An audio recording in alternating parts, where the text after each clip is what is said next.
Good morning, good morning, good morning. Um, haven't been on in a while. Um, haven't been a lot of boxing news to talk about. You know, when I get on here, normally I'm talking about boxing. Beginning of the year, people getting their schedule together, trying to find out how they're gonna map out their year as far as boxing is concerned. Championship fights, going back and forth with the sanctioning bodies. Politicking for their fighters. But there was a bombshell drop in the boxing world yesterday. There was a bombshell dropped in the boxing world yesterday. But it wasn't for a fight. That's the thing. It wasn't like a huge fight was announced. It was something else. So I want to talk about Terrance Bud Crawford files a lawsuit against Top Rank's Bob Arum. If you don't know who Bob Arum is, um, he's a legendary promoter with Top Rank. He's promoted the best of the best. I'm gonna get a man his roses. He's promoted the best of the best. He's been in boxing, man.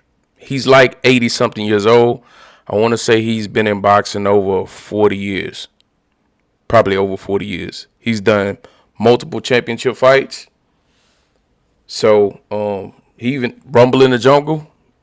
You know what I'm saying?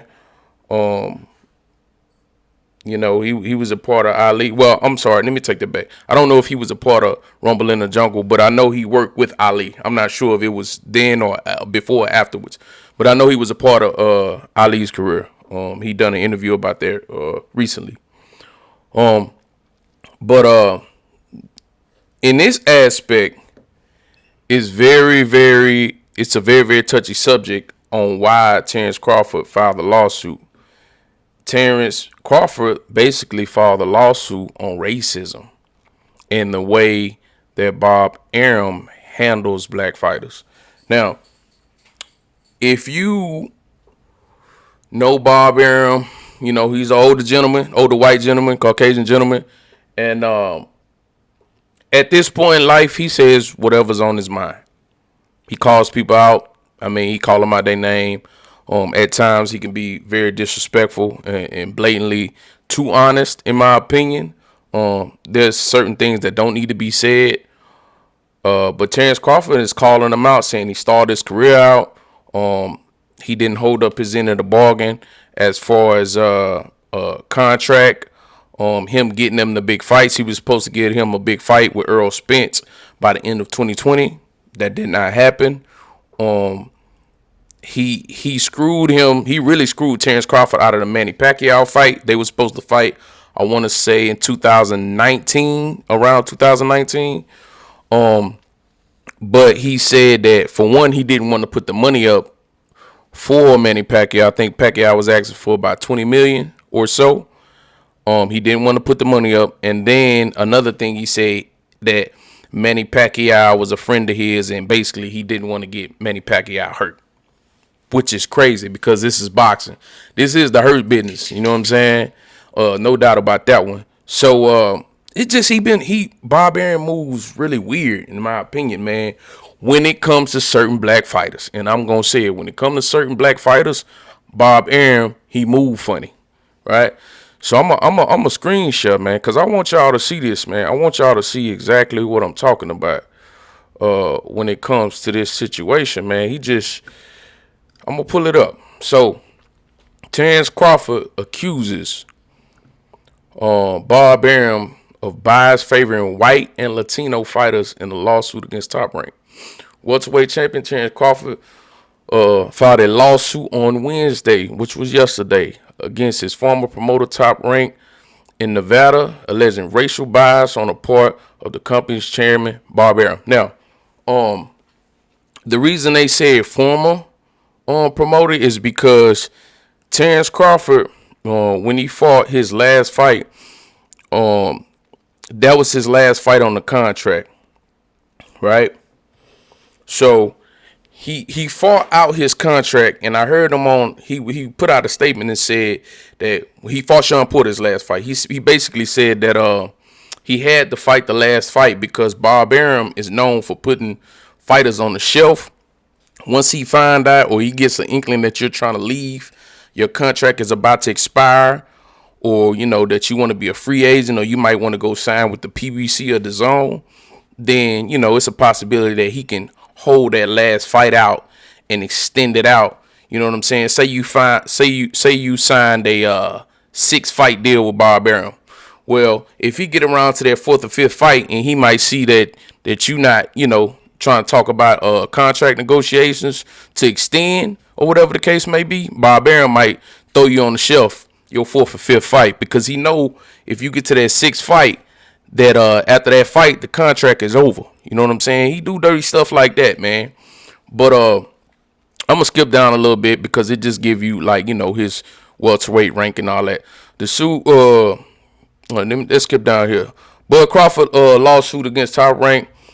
Arum said his statement later on Wednesday, his vile accusation of racism or reckless and indefensible. He knows it, and his lawyer knows it. I have spent my entire life working as a champion of black boxing. Now, this is Bob Arum saying this. Latino boxers and other boxers of color. I have no doubt the court will see Crawford's case for malicious extortion attempt, that is. Now, he is filing a $10 million lawsuit on Bob Arum, basically trying to recoup money that he's lost from Bob Arum not making fights and bonuses and stuff that was supposed to be in his contract. You know what I'm saying? And so, man, this thing is getting real ugly for Bob Arum, and it's going to, I think, in my opinion, with how blatant he's been with Terrance Crawford, it's kind of going to be hard, in my opinion, for Bob Arum to fight a lot of these accusations. Now, I could tell you this, because of Bob Arum working with other young black fighters, him settling this out before it gets to court, if this gets pushed forward, him settling this could be an option. The reason being is because if he's suing you for $10 million and you say, okay, let's sit at the table, man, let's talk about it, and you might settle out with 6 or 7 million or whatever the case may be, because in my opinion, the longer this thing drags on, the worse it looks.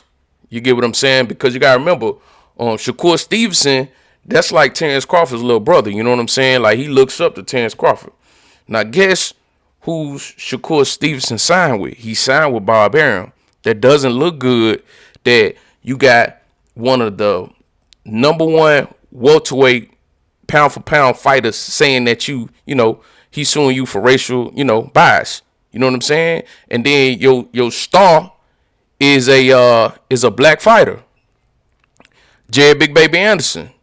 You know what I'm saying? A lot of people got Jared Big Baby Anderson as a heavyweight as being one of the uprising stars in boxing, saying that, another 2-3 years, Jared Anderson might take over with Tyson Fury and Wilder and them, on the back end of their career.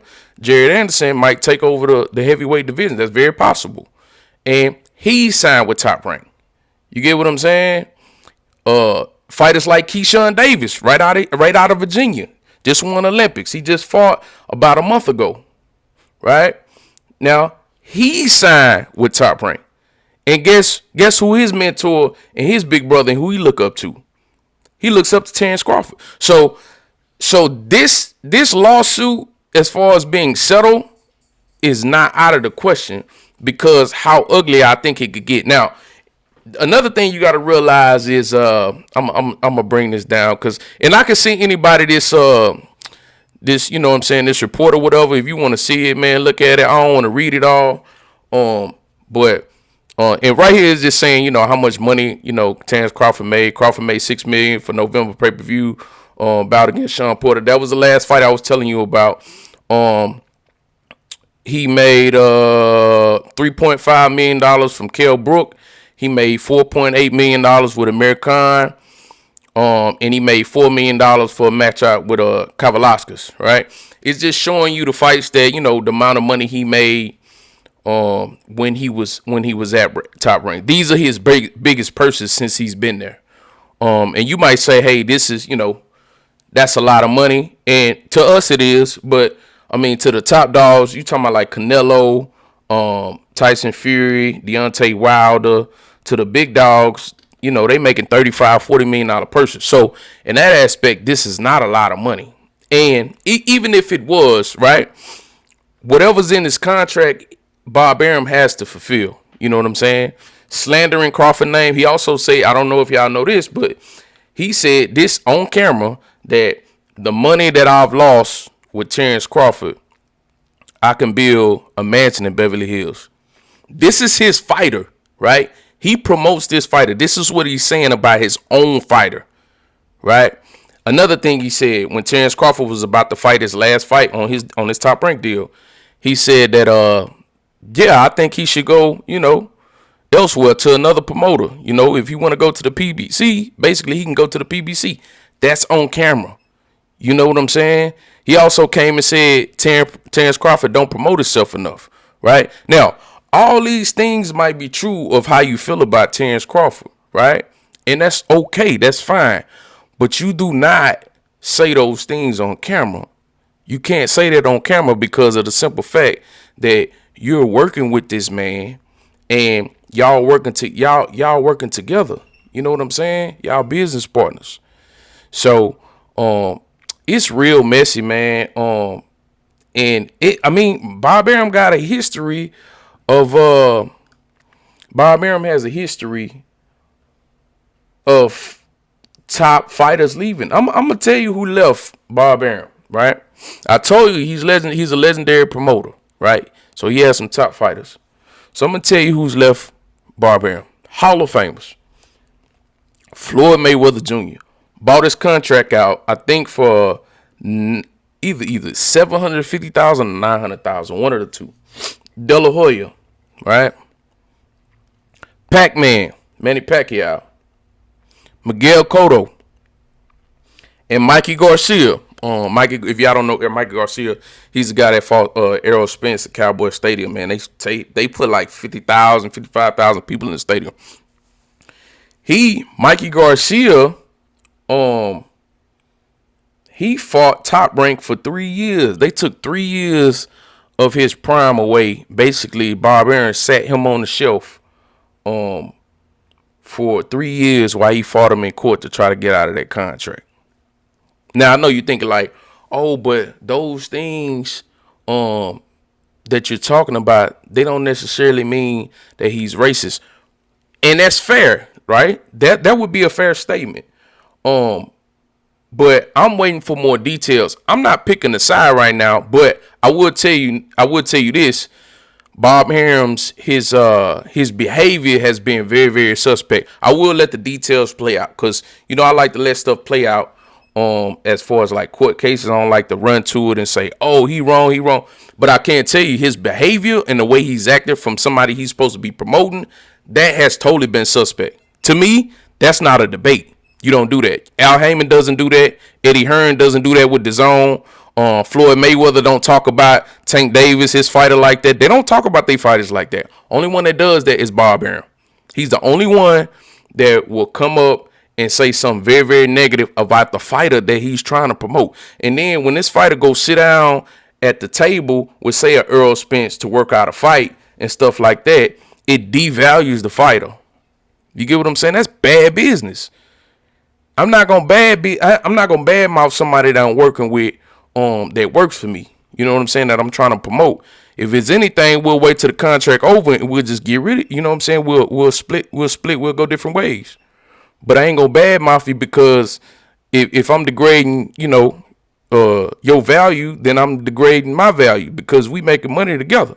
You see what I'm saying? It's just it's a bad look, man. And I hope it gets settled because boxing politics will be a reason why you won't get the fights you want to see. I know a lot of fans say, man, I don't care nothing about no boxing politics. I just want to see the fights I want to see. And that's cool. That's cool. But when you don't see the fights you want to see and you wonder why these undefeated fighters or these top-notch fighters won't fight each other, It's because of the boxing politics. That's what you have to realize in boxing. Boxing is not like the NBA. It's not like the NFL. It's not like MLB. It's not like soccer. It's not like no other sport. It's the most political sport, probably in the world. It's political, right? So, I'm just putting it out there, man, so the boxing fans can beware, because I know that Errol Spence, Terrance Bud Crawford fight is on the horizon, and if we don't get that fight this year, and this court case drags out, this could be a reason. I'm not saying this is the main reason, but this could be a reason why we're not getting that fight. If he dragging out a court case with Top Rank, Top Rank is a big company, so you fighting a major court case for some money that you owe, man, it could affect the fight. You know what I'm saying? So, y'all, hey, man, I'm just putting the news out, man. This is a big deal. When I seen that he had filed a lawsuit, I was blown away. I was like, I wasn't surprised. I wasn't surprised at all. But that just came out of nowhere. But he say, and supposedly the lawyer he got is a big time lawyer. He's the lawyer has defended multiple celebrities, movie stars, all of them. So Top Rank got a fight on their hands, man, and I just hope it works out for both parties. I do want to let I want to let the evidence come out on what happened, and I'll come back and report on it, man. But that's big news, big news. Well, y'all let me know what y'all think, man, about it. Like I said, I'm kind of blown away at the timing, knowing that Terrance Crawford got a big fight on the horizon. But if that man owed money and Top Rank was doing racist bias stuff, I want him to get his bread straight up. So that's all I got, man.